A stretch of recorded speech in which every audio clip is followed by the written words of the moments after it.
கட்டின வீட்டை வாடகை கொடுத்து கொண்டு நான் சொந்த இடம் இல்லாமல் ஒரு இடத்துல இருந்து கொண்டிருக்கேன். ஒரு சிறிய வாடகை அறையில் தொடங்கிய கனவு இன்று பல 100 குழந்தைகளின் எதிர்காலமாகவும் பல்லாயிரம் மக்களின் நம்பிக்கையாகவும் மாறும் என்று யாரும் நினைக்கவில்லை. முதல் கட்டிடம் இந்த வளாகத்தில் ஆரம்பத்தில் பெரிய காடாக இருந்துச்சு. இது பெரிய காடாக இருந்துச்சு. இது எந்த அளவுக்கு காடு இருந்துச்சுன்னா, எங்கள் பக்கத்தில் இருக்க சகோதரர் கேட்ட சொல்லுவார், அப்துல் ராசிக் இருக்கிறாரு. அவர் சொல்லுவார், மௌலை நான் பின்னால் அசருக்கு பின்னால் இந்த இடத்துல இருக்க மாட்டேன். ஏன்னு சொன்னால் இந்த காட்டில் தான் எல்லாம் நடக்கும். இது கனவு மட்டுமல்ல, வலிகள் சுமந்து தடைகள் கடந்து த பிரைட்டின் கண்ணீர் கலந்த உண்மைகள் உலகெங்கும் முதல் முறை சத்தமாய் கேட்கட்டும். ஆயிஷா என்ற புள்ள சின்ன வாரத்தை 2 பிள்ளைகளோடு நான் திருமணம் முடிச்சு 2 பிள்ளைகளும் ஆகிட்டு நாங்கள் இவ்வளவு காலம் இருக்கிறோம். யாரும் எங்களை எந்த இஸ்லாமியரும் வந்து சந்திக்கல. அப்போ அந்த நேரங்களில் நமக்கு இது ஒரு சமூக நலம்பிச்சுமா பதியணும், நம்ம ஒரு மக்களுக்கு இதை பகிரங்கப்படுத்தணும் அப்படி ஒரு சிந்தனை நம்ம இல்லை. வாயிலிருந்து முதல் வந்த வார்த்தை, உனக்கு பசிக்குதா, காசு எதுவும் வேணுமா என்று கேட்டது. முஸ்லிம் குடும்பம் இருக்குன்னு சொன்னதோட எங்களுக்கு கொஞ்சம் அதை கட்டாயம் மாடு தேடுற யோசனை விட்டுட்டு இந்த குடும்பத்தை சந்திக்கணும். வெறுமனே தனி பிஸ்னஸில் இறங்கிடக்கூடாது. ஒரு அடிச்சத்துக்காக வேண்டிய ஓதினத்துக்காக வேண்டிய சமூகத்துக்கு ஏதாலும் செய்யணும். பள்ளியோட மதரசாக்களோட தொடர்பாக கொண்டு அவருடைய அடிக்கடி துவாக்களும் இருக்குது. அடிக்கடி அவர் சொல்லக்கூடிய நல்ல வார்த்தைகளும் எனக்கு தாய் தப்பனோடு இருக்குது.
வலைக்கம் வரஹ்மத்துல்லாஹி வபரகாத்துஹு. கிட்டத்தட்ட 100 ஃபவுண்டேஷன் சமூக நலன் சங்கம் பேரில் ஆரம்பமாக சமூக அப்படின்னு பதியல்ல, ஆரம்பத்தில் அப்படி ஒன்றும் இல்லை.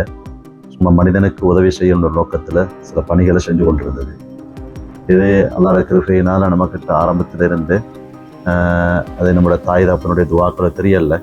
அவர்களுக்கு அல்லாஹ் அருள் புரியணும், வாழ்க்கை பறக்க செய்யணும், அல்லாஹ் நீண்ட 1000 சதுர சொத்தை கொடுக்கணும். சமூக பணி என்ற நோக்கத்திலே தான் ஆரம்பத்திலிருந்து நம்ம 80ஆம் ஆண்டு நான் பிறந்த நான் கொண்டு செஞ்சு கொண்டிருக்கும் நோக்கம் இருக்குது. யாராலும் பசித்தால் அவருக்கு உணவு கொடுக்குற தன்மை நம்மகிட்ட இருக்குது. நம்ம சாப்பிடாட்டியும் பரவாயில்ல, அதை அவங்களுக்கு கொடுக்கணும். யாராலும் ஒரு தேவண்டு வந்தால், ஒரு இல்லடம் தேவண்டு வந்தால், ஏதாலும் நம்மளோட இல்லடத்தை சரி அவங்களுக்கு கொடுக்கணும் நோக்கமும் இருக்குது.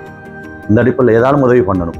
ஒரு தகப்பன் இல்லாத ஒரு பிள்ளையாக இருந்தாலும் சரி, தாய் இல்லாத பிள்ளையாக இருந்தாலும் சரி, சமூகத்தில் களிமாவை ஏற்றுக்கொண்டு வழி தவறி போகக்கூடிய மக்களாக இருந்தாலும் சரி, ஏழைகளாக இருந்தாலும், யாராக இருந்தாலும் அடுத்த மனித நேயம், சமூக நோக்கம், அதாவது முஸ்லீம் என்று பார்க்காம, இன மதம் என்று பார்க்காம, ஜாதி மதம் என்று பார்க்காம, செல்வந்தர்கள் அப்படின்ற நோக்கம் இல்லாமல் ஏதோ ஒரு அடிப்படையில் மனிதனுக்கு என்னால் ஏழுமான உதவிகளை நான் செய்யணும் நோக்கம்.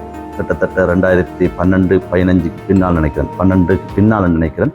நம்மளோட வடமாகாணம், கிளிநொச்சி, முல்லைத்தீவு, யாழ்ப்பாணம் எல்லாம் யுத்தத்தால் பாதிக்கப்பட்டு அந்த நேரங்களில் தான் மக்கள் எல்லாம் கொஞ்சம் நாடு சீராகி கொண்டு வர காலகட்டம். அனூசியா சாதிக் கணவனால் கைவிடப்பட்டு விவாகரத்து பெற்றுக் கொண்டிருக்கிறார். ஆம்பளை பிள்ளைக்கு 15 வயசும், 2வது மகளுக்கு 3 வயசு 1 மாதம் ஆகுது. எங்களோட மெயினுக்கும் நான் இருக்கிற இடத்துக்கும் 3 கிலோமீட்டர் மின்சார சட்டையில் போய்ட்டு கேட்டேன். தனிப்பட்ட முறையில் எடுக்கிறையா இருந்தால் 3 லட்சம் என்னை கட்ட சொன்னாங்க. அந்த அளவுக்கு எனக்கு வசதி இல்லை. பிள்ளைக்கு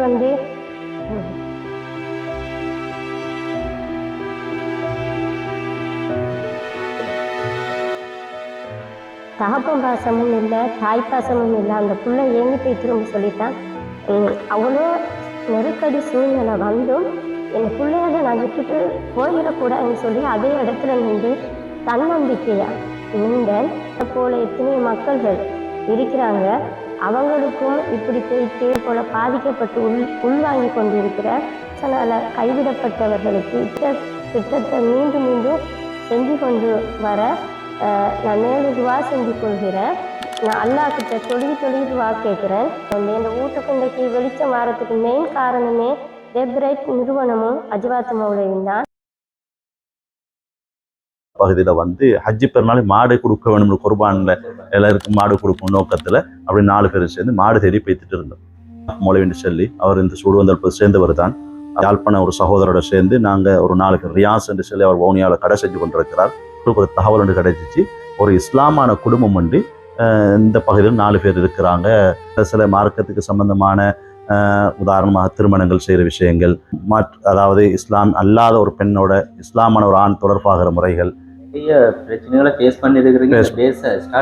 ஸ்டார்ட் பண்ண பெரிய பிரச்சனை ஃபேஸ் பண்ணிக்கிறோம். அதனால் வியாபாரம் செஞ்சுட்டு போகிற நேரம் தங்குறதுக்கு இடம் இல்லாததுனால இன்னொரு வீட்டில் தங்க வேண்டிய சூழ்நிலைகள் ஏற்பட்டுச்சு.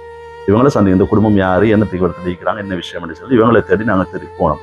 இஸ்லாமான பெண்ணோட தொடர்பான முறைகள், கிளிநொச்சி பஜாரில் இருக்கிற ஒரு சில வாலிபர்கள் அவங்களோட வியாபார நோக்கத்துக்கு வந்து அவங்க இன்றைக்கும் அங்கே கடைகள் செஞ்சு கொண்டு இருக்கிறாங்க. அவர்கள் தான் இன்றைக்கும் நம்மளோட உறுதுணையாக இந்த பயணத்தில் தொடர்ந்து பயணிச்சு கொண்டிருக்கிறாங்க. அல்லாஹ் அந்த மனிதனை விட்டு போய் பார்த்தா அங்கே சாப்பிட்றது ஒன்றும் இருக்காது, நேரத்தில் சாப்பிட்றது ஒன்றும் இருக்காது, உடுப்பு இல்லாமல் கொடுக்கறதுக்கு. அப்போ அதுக்கு மகரகம வைத்தியசாலைகளுக்கு நம்ம அனுப்பின வரலாறுகளும் இருக்குது. இந்த விசுமடு, ரெட்பானா, இந்த கிளிநொச்சி 2015 அப்படியே தேடிட்டு போகிற நேரம் தான் நம்மளோட பிரதேச இந்த மஸ்தான் எம்பியுடைய பெட்ரோல் ஷெட்டும் அந்த ஏரியாவில் இருக்குது. அப்போ நாங்கள் லோகரத்தலம்னு சொல்லி போட்டு இடத்துல தேடி தெரிஞ்சோம். அப்போ இடத்துல தான் எங்கள் லோகரத்தலக்கூடிய சந்தர்ப்பம் கிடைச்சிச்சு. அதுக்கு பின்னால் அங்கே போய் பார்த்தா அல்லாஹ் அக்பர், அந்த குடும்பம் முஸ்லீம் என்ற பேரில் இருக்கிறாங்க. அவங்கள சந்தித்து பார்த்தோம். 2 அழகான பிள்ளைகள், ஃபாத்திமா ஃபஸ்மியான்ற ஒரு பிள்ளையும் அதே முகமட் என்ற பிள்ளையும். அப்போ இவங்க சின்ன பிள்ளைகள் மார்க்கம் இல்லாமல் இருக்கிறாங்க. இஸ்லாம் ஆயிஷான்ற பேரோட அவங்க இஸ்லாத்தை விட்டு அவங்க பரம்பரை முஸ்லீமாக வாழ்ந்தவங்க ஒருவங்க ஒரு கிறிஸ்டிய சகோதரனை திருமணம் முடித்து அவருக்கும் 2 பிள்ளைகளோடு அவங்க வாழ்ந்து கொண்டிருக்கிறான். தாயை சந்தித்து சென்னோம். தாயும் ரொம்ப கவலைப்பட்டாங்க, இப்படி நடக்குதுன்னு. காரணம் இல்லை, சூழல் இல்லாத பிரச்சனை. இஸ்லாம் பிள்ளைங்களுக்கு சின்ன வார்த்தை, இந்த கணவனோட தான் வாழ்றேன், நான் அந்த மதத்தில் நான் இருக்கிறேன், உங்களுக்கு ஏழுமாக இருந்தால் என் சகோதரியும் சகோதரன் இருக்கிறான், நீங்கள் அவங்களுக்கு ஏதாவது ஹெல்ப் பண்ணுங்கன்னு சொன்னான். அல்ல எடுப்பு பேசுகிற நேரம் அந்த பொம்பளை பிள்ளையும் கிட்டத்தட்ட நாங்கள் சந்திக்கிற நேரத்தில் 7 வயசுன்னு நினைக்கிறேன், 7 வயசு 6 வயசு நினைக்கிறேன். ஃபஸ்மியான்ற பிள்ளை. அதே நேரம் முகமட் என்றவர் சின்னவர், அவர் ஒரு 4 வயசு 5 வயசுக்குள்ள இருக்கலாம். அவருக்கு இஸ்லாமிய கடமை ஹத்தனா கூட செஞ்சிடல. என் சொந்த வீட்டில் அவங்கள எந்த பொறுப்பில் கொண்டு வச்சு நான் பாடசாலைக்கு அனுப்புகிறேன், இஸ்லாமிய பாடசாலை அனுப்புகிறேன், நீங்கள் விருப்பமானு கேட்டோம் தாயிட்ட. அதுக்கு அனுமதி இருந்தாங்க. அப்போ அந்த நேரம் நாங்கள் இப்படி ஃபவுண்டேஷன் செய்யணும், பிரைட்ன்ற நோக்கம் அப்போ ரெண்டும் தெரியாது எங்களுக்கு. 2 பிள்ளைய கொண்டு அப்போ நான் திருமணம் செய்திருக்கிற சாலமுகுளத்தில், என் சொந்த பூர்வீகம் அனுராதபுரம். திருமணம் செஞ்சேன்.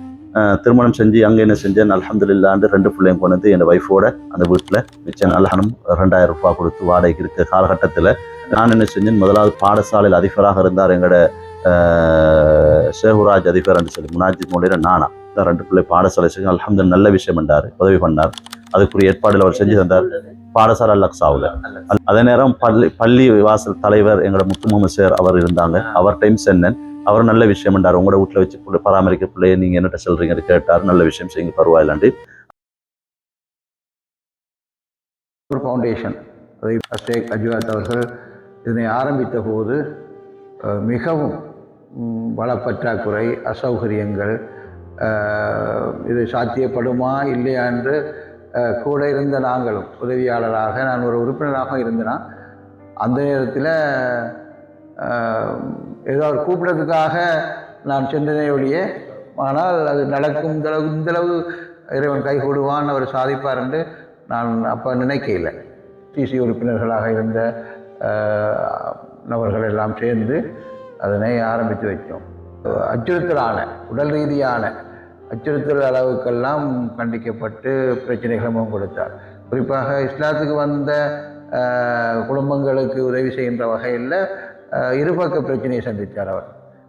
சமூகம் சார்ந்த, நமது சமூகம் சார்ந்த ஆட்கள் அதில் வேறு கண்ணோட்டத்தில் அவருக்கு களங்கத்தை கற்பித்து மிகவும் நன்றியுடன் நிறைவு கூறி பாராட்டுகிறேன். அரபாநகர் மக்கள் அதில் பிறகு இங்கே இயங்கும் போது கூட அவர்களுடைய பங்களிப்பு உதவியும் பெருமளவு பங்களிப்பாக இருந்தது. அதன் பிறகு அவர் நல்ல ஒரு புத்தி சாதுரியமாக ஒரு இடமாற்றத்தை மேற்கொண்டு இருப்பிட. இன்னொன்று மிக முக்கியமான ஒன்று, அப்பொழுது அந்த காப்பகத்திலே சேர்க்கப்பட்ட மாணவனாக ஜனாப் இன்வாஸ்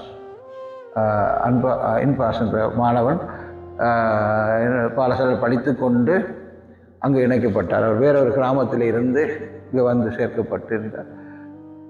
பெரிய ஒரு வெற்றியினுடைய ஆரம்ப வித்திட்டதுன்னா இந்த ஃபவுண்டேஷன் தான், பிரைட் நிறுவனம் தான். அடுத்தது நூர் ஃபவுண்டேஷன் தான். அது என்னென்றால் அவர் ஒரு வைத்தியராக இன்றைக்கு ஒரு பல்கலைக்கழகத்தில் இருக்கிறார். அந்த மாணவர் மனிதநேய உதவி திட்டங்களையும் மனதில் கருத்தில் கொண்டு அப்பவே செயல்படுத்த ஆரம்பித்தார். அப்போ அந்த கூட்டங்களில் தமிழ் சகோதரர்கள் வந்து இருப்பாங்க. ஆரம்பத்திலேயே தமிழ் சகோதரர்கள் வந்து 2 பேர் இருப்பாங்க. ஒத்துழைப்பு இருந்தது. நீங்கள் வந்து மற்ற பிள்ளைகளை சேர்க்க போகிறேன்ற சொல்லி ஆரம்ப கட்ட 1-2 கலந்து கொண்டு அதுக்கப்புறம் நானும் இடமாற்றம் பெற்று சென்று விட்டேன். அவர் அந்த நிலையம் இடமாறினத்தால் இந்த தொடர்பு கொஞ்சம் குறைவாக இருந்தது.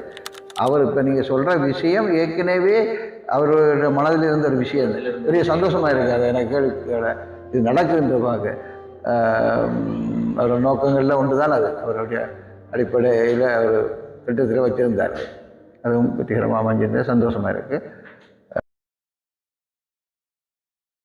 நான் சாஜித் தயார் சுல்தான், வவுனியா பிரதேச செயலகத்தில் அபிவிருத்தி உத்தியோகத்தராக கடமையாற்றி வருகின்றேன். பகுதியினால் வாரத்தில் ஒரு நாளாக சனிக்கிழமையில் த பிரைட் நிறுவனத்தில் அலுவலர் மேம்பாட்டு நிலையத்தில் வாரத்தில் ஒரு நாள் சிங்கள பாடம் 2ஆம் மொழி சிங்களத்தை கல்வி கற்றுக் கொடுத்து கொண்டிருக்கின்றேன். உண்மையில் அங்கு கல்வி கற்று வருகின்ற மாணவர்கள் இஸ்லாமிய சூழலோடும் அதே போன்று மாற்று மத மாணவர்களும் இங்கு சிங்களம் 2ஆம் மொழி கல்வியை கற்று வருகின்றார்கள். அந்த நிலையில் கிட்டத்தட்ட ஒரு 50 மாணவர்கள் அங்கு உள்ளிருக்கின்ற மாணவர்களும் வெளியிலிருந்து பகுதி நேரமாக காலை நேரத்தில் அங்கு கல்வி கற்று வருகின்றார்கள். அந்த நிறுவனத்தை பொறுத்தவரையில் ஷேக் அஜ்வாத் மௌலவி அவர்கள் பணிப்பாளராக கடமை புரிந்து என்னுடைய பணியாக நான் என்னுடைய நோக்கத்தை பொறுத்தவரையில் நான் இங்கு சாலம்பைக்குளம் கிராம அலுவலர் பிரிவில் அபிவிருத்தி உத்தியோகத்தராக கடமை புரிந்து வருகின்ற சந்தர்ப்பத்தில் இந்த வருடம் இறுதி ஆண்டிலே டிசம்பர் இந்த வருடத்திலே நான் ஒரு மாதத்திலே ஒரு பரீட்சை வைத்தேன். அந்த பரீட்சையிலும் அதிகமான மாணவர்கள் 80 புள்ளிகளுக்கு மேலே எடுத்த மாணவர்களும் இருக்கின்றார்கள். கிளாஸுக்கு வரான் வெளியிலேருந்து எங்களுக்கு சிங்களம் பாடம் படித்து கொடுத்துருக்காங்க எங்கள் டிஓ சாஜித் மௌலவி. அதில் நாங்கள் புல்லால்கிற மாற்றங்கள் இருக்குது, மாஷா படித்து கொண்டு இருக்கிறாங்க. ஆங்கில பாடம் கிட்டத்தட்ட 4 பாடங்கள் நடந்து கொண்டு வெளியிலேருந்து வந்து செய்கிறான். பிரைமரிக்கு 1ஆம் ஆண்டுலேருந்து 5ஆம் ஆண்டு வரைக்கும் ஒரு டீச்சர்ஸ் வந்து அரப்பானா இருக்கும். இந்த கிராமத்தில் டீச்சர்ஸ் வந்து செஞ்சுட்டு போகிறாங்க. குரானை படித்து கொண்டு தான் ரியாஜ் மௌலவி, அனாஃப் மௌலவி, ரிசால்தி மௌலின்னு சொல்லி இப்படி இதே நேரம் வந்து மாஜித் மௌலின்னு சொல்லி வாஜ சொந்த நானா அவர் கட்டாரில் இருக்கிறார் ஜனிஸ்கான்னு சொல்லி அவர் நாச்சாது புறப்படும். அவர் ஏண்ட புள்ள பிறந்து அஸ்கத் அகமது பிறந்து அவர் பிள்ளைய பார்க்கணுன்றதுக்காண்டி அவர்கிட்ட ஃபேமிலியோட வந்தது வந்து பார்க்குறது கிட்டத்தட்ட 15 புள்ளல் வீட்டில் படுத்துட்டு இருந்தாங்க. வெறும் பாயில் படுத்தாங்க. அப்போ அதை பார்த்து அவர் கவலைப்பட்டு அந்த அவர் தம்ரோலேருந்து 15 மெத்தைகளை அவர்கிட்ட சொந்த செல்ல வாங்கி அனுப்பினார். அல்லாஹ் ரஹ்மச்சனும் எங்களுடைய மஸ்தான் நபியுடைய சகோதரர் லியாகத் ஹாஜியார் அவருடைய வாப்பாவோட நமக்கு ஆரம்பத்தில் தொடர்புகள் இருக்குது. சில விஷயங்கள் தொடர்புக்கு அவங்க நான் அறிஞ்ச வகையில் நல்ல குடும்பம்னு நான் சொல்கிறேன். நான் அறிஞ்ச வகையில் அல்ஹம்துலில்லாஹ் அவங்க என்ன செஞ்சார் என்றால் அரசியல் நோக்கம் அல்ல. அந்த நேரத்தில் அவர் அரசியலுக்கு வரவும் இல்லை. லியாகத் ஹாஜியார் வீட்டுக்கு வந்து அவர் ஆரம்பத்தில் வந்து நான் வாடகைக்கு வீட்டில் பார்த்துட்டு சொன்னார். அவர் மெனக்கட்டு வவுனியாவுக்கு வந்து அவர் பார்த்துட்டு சொன்னார், நல்ல பணி ஒன்று செய்றீங்க, சமூகத்தில் நல்ல பணி, ஆனால் அதிகமான பிரச்சனை முகம் கொடுக்க வேண்டி வரும், கொஞ்சம் சமூகத்தில் பகிரங்கப்படுத்துவோமே, இதை கொஞ்சம் எடுத்து போடுவோமே சொல்லி அவர் கேட்டார். அவருடைய வாயால் அவர் கேட்டார். கேட்க நான் சொன்ன ஒரே வார்த்தை என்றால், நான் இப்போ தான் பிறந்திருக்கிறேன், என்னை கொஞ்சம் தவளை விடுங்கன்னு சொன்னார். சஹாப்தீன் சொல்லி அவர் ஒரு வியாபாரியாக இருந்தவர், வியாபாரம் செய்யக்கூடிய தேயிலை பிஸ்னஸ் பண்ணக்கூடியவர், பாய்ஸ் என்று சொல்லி அவர் இருக்கிறார்.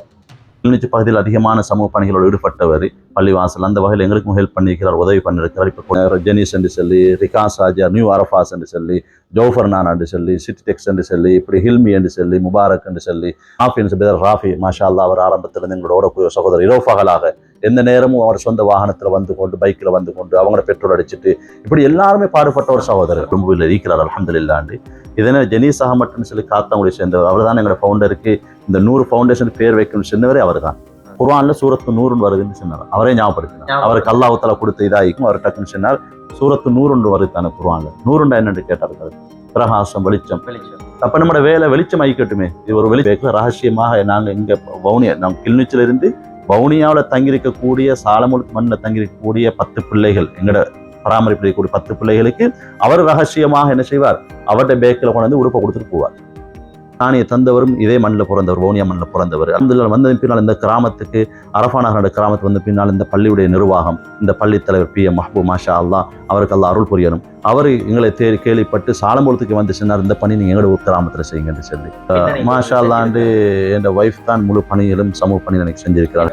தோல் கூட ஒன்று இன்றைக்கு யாரோ பெத்த பிள்ளைகளுக்கு எத்தனை மக்கள் வந்தாங்க இந்த வீட்டில், என் ஒய்ஃப் இது வரைக்கும் ஒரு முகம் சுழித்து எதுவும் பேசுகிறான். ஆனால் அவன் சாலம்பூர் மண்ணு பிறந்த பொண்ணு. ஏன்னா எங்கள்ட இல்லாத சகோதரர்கள் இருக்கிற சில சகோதரர்கள் இன்றைக்கு கோழியை தரான். வவுனியா மாஷா அல்லாண்டு சில கோழி வியாபாரம் செய்யக்கூட கோழியை தரான், சாப்பிட்றாங்க சமையல் விஷயங்களில், புள்ளட சில ஹிதுமத்துகளில். அதே நேரம் வந்து உதவியாக அல்லாஹுத்தாலா அதுக்கு சேர்த்து இன்னொரு பெண்ணையும், ஒரு இஸ்லாத்துக்கு வந்த ஒரு பெண்மணி, அவட மகனும் இங்கே பராமரிக்கப்படுறாங்க. அவங்களுக்கு இங்களாலையில் மனசில் உதவியில் செஞ்சு கொடுத்துக்கிறோம். அவவும் திடீர்னு அல்லாஹ் தந்தது மாதிரி திடீர்னு அவன் வந்து இவங்களோட சேர்ந்து இன்றைக்கும் அவங்களோட பயணிச்சு கொண்டிருக்கிறார், எந்த விதமான ஊழியம் எதிர்பார்க்காம. இதற்கு முன்னர் நான் கிளிநொச்சி பகுதியில் வசித்து வந்தேன். என்னுடைய பெயர் ஜெயபாலன் மாலினி. என்று இஸ்லாத்தை தழுவிய பின்பு நான் சல்மா என்ற பெயரில் ஏர்போர்ட்டில் இறங்கி என்ற சகோதரங்களுக்கு கோல் எடுத்த போது நான் சுபு வேளையில் வந்து இறங்கினான். இசாவா 8:30 தாண்டியும் என்னை ஒரு தரம் வந்து ஏர்போர்ட்டில் எடுத்துக்கொள்ள இல்லை. நான் உறவுகளால் புறக்கணிக்கப்பட்டு எனது தாய் சகோதரங்களாலும் வெளியில் நான் வீடு வாசல் இல்லாமல் துரத்தப்பட்டு தெருவுக்கு வந்த நிலையிலும் எனது நண்பியான இஸ்லாமிய சகோதரி வீட்டில் குருநகல் நம்முவ பகுதியில் நான் அவங்களோட வசித்து வந்து நான் ஒரு இஸ்லாமிய தகப்பனான ஒரு வாப்பாவை நான் சந்தித்து எனக்கு உதவி வேணும் என்று கேட்டபோது அவருடைய வாயிலிருந்து முதல் வந்த வார்த்தை, உனக்கு பசிக்குதா, காசு எதுவும் வேணுமா என்று கேட்டது. நான் அப்படி ஒன்றும் எனக்கு தேவையில்லை வாப்பா, எனக்கு இடம் வேணும். இப்படி நான் பதிவு மாற்றம் செய்வதற்காக இந்த இடத்திற்கு நான் வந்திருக்கிறேன். மௌலையான அஜ்வாத் மௌலையோட தொடர்பு கொண்டு கிளிநொச்சி 55ஆம் பகுதி பள்ளி வாயிலுக்கிட்ட ஒரு 2 பிள்ளைகளோட இருக்கிற தாயார் வீட்டில் இருந்து அந்த உதவியை நீங்கள் வந்த வேலையை முடிச்சு கொண்டு போகலாம் என்று எனக்கு உத்தரவு கிடைச்ச பிறகு பாதுகாப்பாக கொண்டு போய் அந்த இடத்துல விட்டாங்க. நான் இந்த இஸ்லாத்தை வந்து நான் சவுதி அரேபியாவில் தான் நான் ஏற்றுக்கொண்டேன். நான் மகளாகத்தான் அவள் வந்து தானாக கூட்டி கொண்டு போன பிறகு எனது தாய் 3 பிள்ளைகளையும் கொண்டு வந்து என்னட்ட ஒப்படைச்சிட்டு அவள் விட்டுட்டு போயிட்டா. அதன் பிறகுதான் எனது நண்பியான பரிதா அவருடைய வீட்டில் போய் இருந்தேன். நான் முதல் யசூரன் என்ற பேரில் இருந்தவர், அவரும் புனித இஸ்லாத்தை ஏற்று முகமது சமீர் என்ற பேரில் தேப்ரைட் சிறுவர் இல்லத்தில் அவங்க இப்போ படித்து கொண்டு இருக்கிறாங்க. அவங்க 15 வயது ஆகுது. அவங்க இப்போ 10ஆம் ஆண்டு படித்து கொண்டு இருக்கிறாங்க. வார வருஷம் அவங்க எக்ஸாம் எழுத போகிறாங்க. அல்லாஹ்வோட கிருபையினால் எங்களை இந்த மௌலையனூடாக அல்லாஹ் எங்களை கண்ணியமாக பாதுகாத்து வாரதுக்காக அல்லாஹ்வுக்கு நன்றி கூறிக்கொண்டு, எனக்கு இருக்க வீடு இல்லாத காலகட்டத்திலும் நான் இருக்கிற சாலம்பக்குள்ள பகுதியில் இருந்து இந்த பள்ளி வாயில் நிர்வாகம் அவங்களுக்கெல்லாம் நான் எத்தனையோ கடிதங்கள் எழுதி அவர்களோட நேராக போய் கதைச்சு நான் உதவிகளை கேட்டுக்கொண்டேன். எனக்கு இப்படி இருக்க வீடு இல்லை, நான் இப்படி இருக்கிறேன், எனக்கு 3 பிள்ளைகள், எனக்கு வருமானம் இல்லை, நான் ஏதாவது செய்யணும், எனக்கு முதல் இருப்பிடத்துக்கு எனக்கு உதவி செய்யுங்க, எனக்கு காணி துண்டு இல்லை, முதல் ஒரு காணி துண்டுக்காவது எனக்கு ஒரு சிபார் செய்யுங்க, நான் புதிய மார்க்கத்தை தழுவி இருக்கிறேன், நான் தெருவில் நிற்கலாத எனது தாய் சகோதரங்கள் என்ன பார்த்து கேட்குறாங்க, நீ இதை விட்டுட்டு திருப்பி எங்களோட வந்து இருக்க சொல்லி, இந்த மார்க்கம் தேவையில்லை, நீங்கள் ரோட்டில் அலைஞ்சு கொண்டு தானே இருக்கிறீங்க, நிம்மதி இல்லாமல் திருப்பவும் இந்த புனித மார்க்கத்தை விட்டுட்டு தன்னிட்ட வர சொல்லி எவ்வளவோ சொல்லடிகள் பட்டும் நான் இந்த புனித மார்க்கத்தை விட்டு விலகாமல் மன தைரியத்தோடு நான் அவங்கள்ட்ட போய் அழுது எவ்வளவோ கேட்டு பார்த்தேன். ஜிஎஸ்கிட்ட சரி கச்சேரியில் சரியோ கேட்டு பார்த்த ஒரு காணி துண்டுக்கும் அவங்க அனுமதிக்க இல்லை. அப்படி இருந்த இதில் தான் நான் எங்களுக்கு பொறுப்பாக இருக்குது தேப்ரேட் சிறுவர் இல்லை அதிகாரி பொறுப்பாக இருக்கிற மௌலையிட்ட தான் நான் இந்த நிலப்பாட்டை சொன்னேன். எனக்கு எப்படியாவது இப்படி ஒரு உதவியை செய்யுங்க, எனக்கு முதல் இருப்பிடம் வேணும் என்ற 3 பிள்ளைகளும் என்னட்ட சேர்ந்து இருக்கணும், நாங்கள் இப்போ ஒவ்வொரு இடத்துல பிரிஞ்சிருக்கிறோம் என்று கேட்டபோது அவரும் அவ்வளோ கஷ்டங்களுக்கு மத்தியில் இந்த இட காணி துண்டை அவங்க எடுத்து இதுக்கான இந்த வீட்டையும் அவங்க பெரிய கஷ்டத்துக்கு மத்தியில் மழை தண்ணி என்றும் பார்க்காத இந்த இதுலையும் அவங்க ஆக்களை வச்சு இந்த அளவுக்காவது கட்டி அமைச்சு தந்திருக்கிறாங்க. மென்மேலும் அவருக்கு அல்லாஹ் ரஹ்மத் செய்யணும், அவருடைய உடல் நல்ல சுகத்தையும் ஆரோக்கியமாக கொடுக்கணும். இதை நான் அல்லாஹ்ட்ட கேட்டு அவர்களுடைய தேவைகளை அல்லாஹ் சந்திக்க பண்ணணும். ரைஹான் லோயர் என்று சொல்லி அவர் சட்டத்தரணி, அவர் சம்மாந்தர பகுதியைச் சேர்ந்தவர். அல்லாஹுத்தால் நீதித்துறையில் எங்களுக்கு அனுமதி தந்தான் 2018 காலப்பகுதியில் எங்களுக்கு இதை கட்டாயம் வடமாகாணத்துக்கு தேவையான ஒரு சிறுவர் இல்லமாக பதிங்கன்னு சொல்லி நாங்கள் ரகசியமாக செஞ்சு கொண்டிருந்த உண்டை நாங்கள் 4 பிள்ளைக்கு சாப்பாடை கொடுத்துட்டு அப்போ நான் பல மதரசாக்களை சேர்ப்பேன் முடிவெடுத்த பிள்ளைகள். ஏன்றால் தாய் இல்லாத பிள்ளைகள், தகப்பன் இல்லாத பிள்ளைகள், தாயும் தகப்பன் பராமரிக்க முடியாத பிள்ளைகள். ஒன்று தாய் இஸ்லாம் மதத்தில் இருப்பால், தகப்பன் ஹிந்து மதத்தில் இருக்கிறார், தகப்பன் இஸ்லாமிய மதத்தில் இருக்கிறார், தாய் ஹிந்து மதத்தில் இருக்கிறாங்க. பிள்ளைக்கும் தாய்க்கும் மத்தியில் எந்த விதமான பிரச்சனையும் இல்லை. தாயும் தகப்பனும் ஏற்பட்ட மனக்கசப்பினால, பிரச்சனையினால, அவங்களுக்கு ஏற்பட்ட பிணக்குனால பிள்ளைகள் பாதிக்கப்படுறாங்க. அவர் நசாரிஜிஎஸ் என்றவர் எங்களுக்கு அதிகமான உதவியை பண்ணித்தான். அவர் தான் சமூக நிச்சயமாக பதிஞ்சிருந்தார். எல்லாரும் விசாரணை செஞ்சினால சிறுவர் நலத்து பிரிவால சம்பந்தப்பட்ட அதிகாரிகள் வந்து எந்த அளவு செக் பண்ணாங்கன்னு சொன்னால், என் உடுக்கிற உடுப்புல இருந்து, என் ஃப்ரிட்ஜில் இருந்து, என் வீட்டு சாப்பாட்டில் இருந்து, சமையல் அறையிலிருந்து, படுக்கிற இடத்துலேருந்து சகலையும் செக் பண்ணுவோம். சட்டத்தரணிகள் ஜியாத் லோயர், சஃபீக் லோயர், அல்லாஹ் அவங்களுக்கு அருள் புரியும் வாழ்க்கையில் எந்த விதமான எதிர்பார்ப்பும் இல்லாமல் 3 வருஷமாக நீதித்துறையோடு எங்களோட சம்மந்தப்பட்டாங்க. எந்த விதமான குறுப்பணம் எடுக்கலை எங்கள்கிட்ட படுத்துவாங்க. இதனை அரசு உத்தியோகத்தில் அல்லாஹ் அவங்களை அருள் புரியணும். அவங்க அதாவது அடுத்த சகோதரர்களாக இருந்தாலும், களிமா செல்லாமல் அடுத்த சகோதரர்களாக இருந்தாலும் இவங்க இதை வளர்க்கணும் என்று அதிகமான உதவி பண்ணியிருக்கிறான். பின்னணிங்க துசி அண்ணன், ஸ்ரீகாந்தன் சார், காரணிநாதன் சார், இப்படியான சட்டத்தோடு அரச சட்டத்தோடு இயங்கக்கூடிய பெண்களையும் ஆண்களை பராமரிக்கத்தான் அனுமதி தந்திருக்கிறான். நீதித்துறையாலையும் சட்டத்தாலும் அனுமதி இருக்குது. பெண்களுக்கு வேற இடம், ஆண்களுக்கு வேற இடம். கட்டிடத்து ரீதியாக ஒரு சிலவங்க வாமி நிறுவனம் தான் அந்த பில்லினை கட்டிச்சு. ஆரம்பத்தில் வாமின் அந்த பில்லினை கட்டிச்சு. இதை ஒரு தனிப்பட்ட சகோதரர் செஞ்சிருந்தாரு. மேல் மாடி ஒரு சகோதரர், கிச்சன் ஒரு சகோதரர், இப்படி அல்லாஹுக்காக செஞ்சு கொண்டிருக்கிறாங்க. எங்களால் ஏழுமான உதவிகள் நாங்கள் செஞ்சு கொண்டிருக்கிறோம். மதில கட்டணம் இப்படி எல்லாம் செஞ்சு கொண்டிருக்கிறோம். ஏன்னா அந்த வாடகை வீட்டில், அந்த ஓட்ட வீட்டில் அது ஒழுகும், காத்தடித்தால் வேகமாக அடித்த பயமாக இருக்கும் என்ற கூரை விழுந்துருமோ தெரியாத ஒரு பயம். அப்படியான ஒரு கட்டிடம், 2 அறைகள் கொண்ட ஒரு கட்டிடம், ஒரு டாய்லெட், 18 பிள்ளைகள் பாய்த்திருக்கிறான்.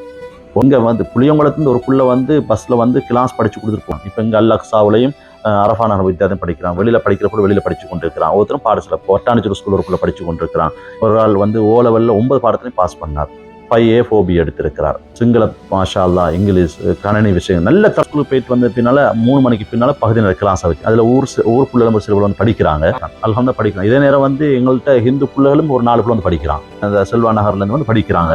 நாங்கள் என்ன அதிகமான பிள்ளை படிக்கிறது நாங்கள் விரும்புகிறோம். யார் வந்தாலும் ஏற்றுக்கொள்வோம். என்றால் கட்டாயம் சமூகம் என்ற அடிப்படையில் போகிறோம், மக்கள் என்ற அடிப்படையில் போகிறோம். இனம் அது எங்களுக்கு தேவையில்லை. என்றால் அவங்க எல்லாரும் பாடசாலை கல்வி போக வேண்டிய பிள்ளைகள், சமூகத்தில் இவங்க எல்லாரும் தலை நிமிர்ந்து நிற்க வேண்டிய பிள்ளைகள். என் பெயர் ஜெசிமா. நான் மதவாச்சியில் வசிக்கிறேன். எனக்கு மகன் ஒரு ஆள் இருக்கு. நானும் எனது மகனும் 1.5 வருடமாக மண் வீட்டில் தான் வாழ்ந்தோம். அரைவாசியில் மண் வச்சுருந்துச்சு, மிச்சத்துக்கு பொலித்தினால, கருப்பு பொலித்தினால சுற்றி வாழ்ந்துக்கிட்டு இருந்தோம். என் புருஷன் 2019 மௌத்தா போயிட்டார். பிள்ளைக்கு நேரம் 6.5 வயசு. இப்போ 6.5 வருஷமாக மண் வீட்டில் தான் வாழ்ந்தேன் அவர் இருக்கும் போதும். அதோட அவர் மௌத்தா போனதுக்கு பிறகு எனக்கு ஒரு உதவியும் இல்லாமல் போயிட்டு எனக்கு கஷ்டத்தில் இருந்தேன். சமைச்சு சாப்பிட்றதெல்லாம் கஷ்டத்தில் தான் இருந்தேன். அதனால் எங்களோட தங்கச்சியோட மூலமாக அஜ்வத் மௌலவி வந்தார் பார்க்குறதுக்கு. வந்த டைமில் பிள்ளைய நான் எடுத்து ஓத விட்றேன் அப்படின்ட்டு அங்கே தான் போட்டிருந்தேன். இந்த பிள்ளைய போட்டுட்டு வீடு வாசல் இந்த வீட்டை எனக்கு கட்டி தந்தார், மண் வீட்டை. இவங்க எப்படி தான் மிஸ்டர் சஹாப்தீன், இவங்களோட சொந்த இடம் அக்கூர்னு. இவங்க ஒரு பெரிய ஃபேமிலியை சேர்ந்தவங்க.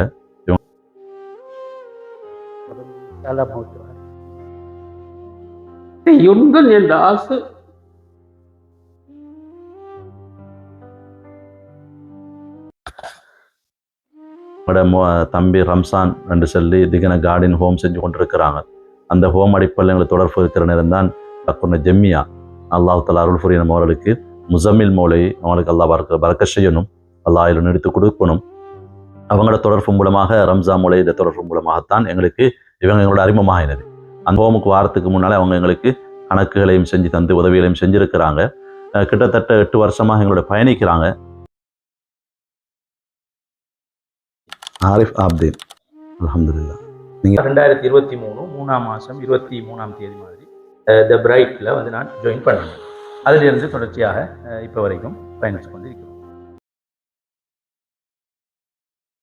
மிஸ்டர் சுபஹான், அஜத்னுடைய சகோதரர் ஒரு 5-6 பிள்ளையை கொண்டு வந்து வச்சுட்டு அவர் வீட்டில் வாடகைக்கு அவரை செலவில் பார்த்து கொண்டிருந்தார். அப்போ அவரோட வருமானங்களும் போதாத நிலப்பாடு. அந்த பிள்ளைகளுக்கு உதவி செய்த ஒரு எண்ணமும் இருந்துச்சு.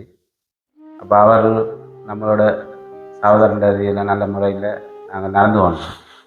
அந்த பிள்ளைகளுக்கு உதவின்ற ரீதியில் நம்மளால் பண வசதி இல்லாட்டியும் உடம்பு ரீதியில் நம்மளால் இந்த வசதிகளை அவருக்கு உதவின்ற ரீதியில் செஞ்சாங்க. பெயர் எஸ் கம்சாத்.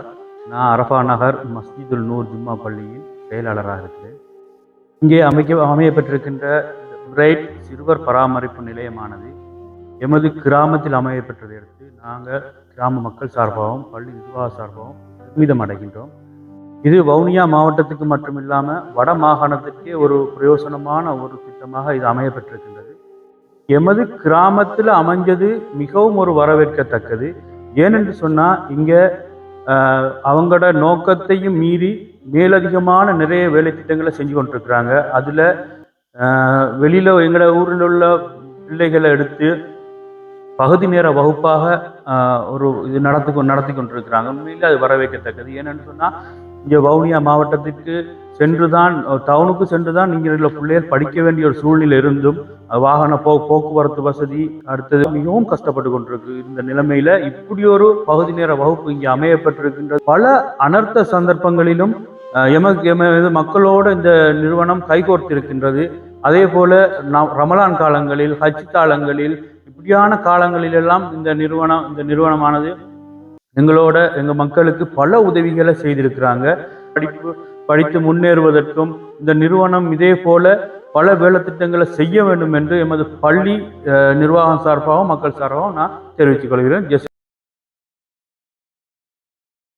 நான் அரபானரை வருகின்றேன். கடந்த 30 ஆண்டுகளாக இந்த சிறுவர் பராமரிப்பு நிலையம் உருவாக்குவதற்கு ஸ்தாபகர் இதை வழிநடத்தி கொண்டிருக்கின்ற அஜ்மத் மௌலவி ஹாஜியார் அவர்கள் என்னுடையும் இங்கே இருந்த எங்களுடைய பள்ளி தலைவருடையும் அவர் பேசி ஒரு இடம் ஒன்று தேடி மிக சிரமப்பட்டு சிரமத்தின் மத்தியில் அனாதை சிறுவர்களை நாங்கள் தடவி வளர்க்க வேண்டும். கிடாக்கல் பள்ளத்து அழகரையில் ஒருத்தர் எங்களுக்கு காணி ஒன்று தருவதாக வாக்களித்து நாங்கள் அந்த காணியை பார்க்க போகின்ற பொழுது எங்களுடைய ஸ்தாபகர் அந்த காணிக்கான அரசு அனுமதி வழங்க முடியாத ஒரு சூழல் ஏற்பட்ட சந்தர்ப்பத்தில் இந்த காணியை எங்களுடைய தலைவருடன் சேர்ந்து இருந்த என்னுடைய காலத்தில் இதுக்கு அடிக்கல் வைக்கப்பட்டது. நானும் இருந்தேன் அடிக்கல் வைக்க, இவர்களோடு உதவியாக இருந்தேன். கிராமம் வெளியில் பரந்த அளவில் தெரியக்கூடிய ஒரு வாய்ப்பை இந்த சிறுவர் இல்லம் ஏற்படுத்தி வந்திருக்கு. இது மிகப்பெரிய ஒரு கிராமத்துக்கு கிடைத்த மிகப்பெரிய ஒரு வரப்பிரசாதம் தான் நாங்கள் கூறுவோம். உதவி செய்யக்கூடிய அனைவரும் இந்த இதுக்காக உதவி செய்ய வேண்டும். அவர்களும் சொர்க்கம் செல்ல வேண்டும், நாங்களும் சொர்க்கம் செல்ல வேண்டும். எங்களுடைய மக்களுடைய இந்த வாழ்வாதாரம் எங்களுடைய மக்களுடைய நிலைமைகளும் மோசமாக இருக்கிறபடியினால் எங்களுடைய இந்த கிராமத்தால் இந்த ஹோமுக்கான எங்களால் முடிஞ்ச உதவிகளை நாங்கள் செய்து வருகிறோம். 2018 காலப்பகுதியில் எங்களுக்கு நீதிமன்றம் அனுமதி தந்தது. கட்டாயம் என்ற பிள்ளைகள் வாடகை வீட்டில் இருக்கிறாங்க, உடனடியாக இடம் மாற்றம் செய்ய பரண்டு சொல்லி அந்த இடம் சேஃப்டி இல்லாத என்பதனால அதுக்கு பின்னால் என் சொந்த இல்லத்துக்கு ஏலங்கட்டையில் இருக்கிற என் சொந்த இடம் அந்த நேரம் தான் வேலை நடந்து கொண்டு இருந்தது.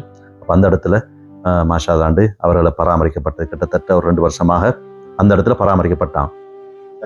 சட்ட ரீதியாக சட்ட அனுமதி தந்ததின் பின்னால் அந்த இடத்துல ஏற்கனவே வாடகை வீட்டில் இருந்தும் அதுக்கு பின்னால் பிள்ளையோட சேஃப்டி போதா என்பதற்காக வேண்டிய இடங்களும் பிரச்சனையாக இருக்குது. இடம் சேஃப்டி இல்லை, பிள்ளைகளுடைய சரியான முறை தங்கி கொள்ள இயலாது, ஒரு டாய்லெட் அப்படின்னு அடிப்படையில் பல சிக்கல் இருக்குது. இது 3வது இடம். இப்போ இருக்கிற இடம் 3வது இடம். மூலத்தில் முயற்சி செஞ்சு கட்டுறதுக்கு அப்போ அங்கே இடம் வசதிகள் இல்லாததினால இந்த கிராமத்தை சேர்ந்த தலைவர் அரஃபானார் பள்ளி நிர்வாகத்திற்கு தலைவரும் நிர்வாகங்களும் ஊர் மக்களும் அதிகமான உதவிகள் பண்ணியிருக்கிறாங்க. ஆதரந்தம் அவர் நமக்கு அறிமுகம் இல்லாத ஒரு சகோதரர் டாக்டர் அலி சஜான்னு சொல்லி அவர் சொந்தரம் யாழ்ப்பாணம் நினைக்கிறேன்னு கொழும்பு தான் நீக்கிறாங்க.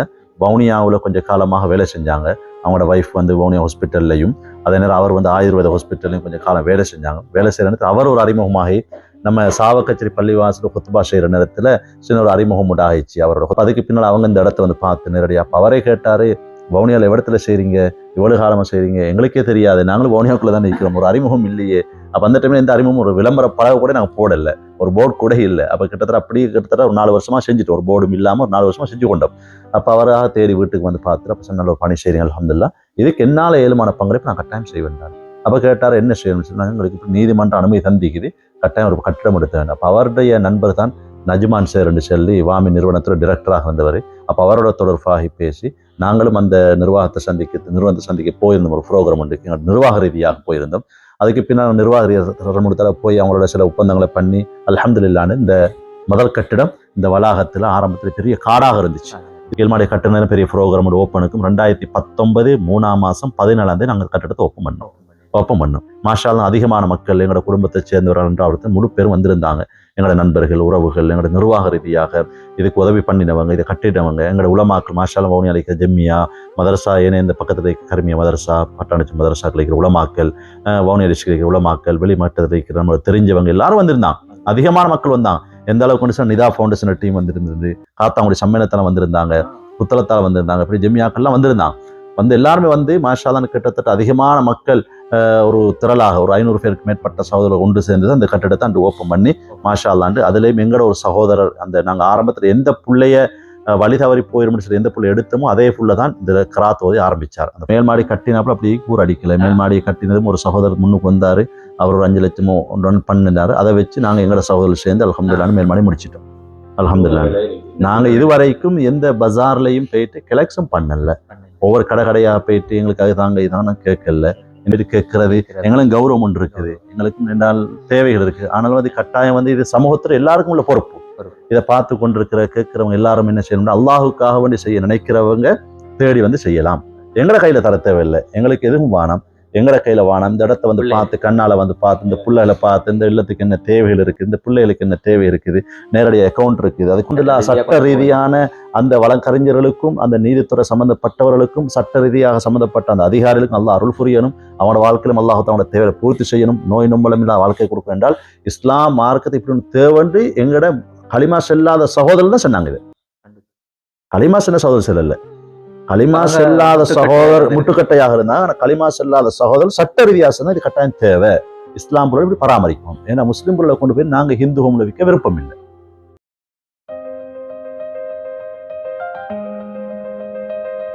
எல்லா ஊருடைய அனாச்சாரம் இதுக்கும் நடக்கும். இது பெரிய காடாக இருந்துச்சு, அதுக்கு ஒரு கட்டிடம் இருந்துச்சு, பழைய வீடு இருந்துச்சு. அதுக்கு வந்து பிள்ளைகள் போத வஸ்துக்களை பாய்ப்பாங்க, குடிப்பாங்க, பழக்க வழக்கம் தேவையில்லாத விஷயங்களை செய்வாங்க, ஒளிஞ்சு கொள்வாங்க. கல்லணை குளிர் லேசான இடமாக இருந்துச்சு திருடர்களுக்கும். இப்ப கல்வி கூடம் ஆயிடுச்சு. ஒரு காடாக இருந்த இடமும் கல்லர்கள் ஒளிஞ்ச இடமும் அல்லாஹ்வுத்தாலா கல்வி கூடமாக ஒரு குர்ஆனை படிக்கக்கூடிய, ஒரு மார்க்கத்தை படிக்கக்கூடிய, ஒரு கல்வியை படிக்கக்கூடிய ஒரு சமூக இடமாக அல்லாஹ்வுத்தாலா மாத்திட்டாங்க. ஓரங்கட்டப்பட்ட பாதையிலே ஒரு சிறு ஒளியாய் தோன்றிவிட்டோ, ஏளனம் செய்த மனிதர் முன்னே சிகரம் ஏறி நின்று விட்டோ. அறியாமை அலை அறுத்தெறிந்தோம், அறிவின் சுடரை ஏற்றி வைத்தோம். நிற்கதியாய் நின்ற மழலைகளின் விழிகளில் ஒளியை பாய்ச்சி நின்றோம். மனச்சாரம் வைந்திடவே அல்லாஹ்வின் அருள் இங்கே பெருகிடவே. இது நூர் பவுண்டேஷன் அன்பின் திருத்தலம், ஒதுக்கப்பட்டவர்கள் கொண்டாடும் அறிவின் நந்தவனம். நூர் பவுண்டேஷன் அறத்தின் அடையாளம், வானம் தொடும் மாணவர்கள் பாடும் வெற்றியின் சங்கீதம்.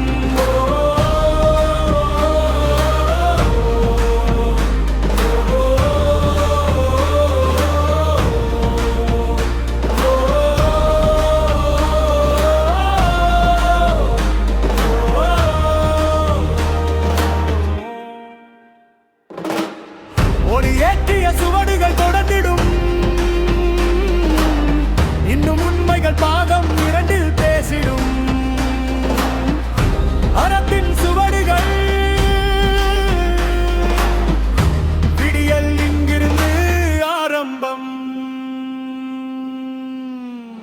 இது நூர் பவுண்டேஷன் அன்பின் திருத்தலம், ஒதுக்கப்பட்ட